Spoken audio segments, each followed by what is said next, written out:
আসসালামু আলাইকুম রহমতুল্লাহ। কাছে এবং দূরে, দেশে এবং প্রবাসে যে যেখান থেকে আমাদের ভিডিও দেখতেছেন এবং দেখবেন, সকলকে জানাচ্ছি আন্তরিক শুভেচ্ছা।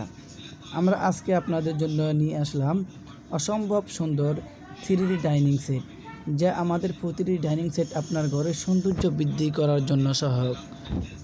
আমাদের প্রতিটি ডাইনিং সেটের সাথে থাকছে 6টি করে চেয়ার কভার। আমাদের প্রতিটি চেয়ার কভার হচ্ছে 21-18, আর ডাইনিং সেটের মাপ হচ্ছে 60-84। আমরা সারা বাংলাদেশে জেলা এবং উপজেলায় আপনি ঘরে বসে হোম ডেলিভারির মাধ্যমে আপনি অর্ডার করতে পারবেন। অর্ডার কনফার্ম করার জন্য ভিডিওতে দেওয়া স্ক্রিনে নাম্বার আছে, ওই নাম্বার ইমো হোয়াটসঅ্যাপ নাম্বার আছে, ওইখানে যোগাযোগ করবেন এবং সরাসরি আপনারা আমাদের শোরুমে আসতে পারেন। আমাদের শোরুম হচ্ছে ঢাকা নিউ মার্কেট, উত্তর ডি ব্লক, মুদি মার্কেট, 3য় তলা, 15 নম্বর দোকান। আল্লাহ হাফেজ, সবাই ভালো থাকবেন। আসসালামু আলাইকুম ওয়া রাহমাতুল্লাহ।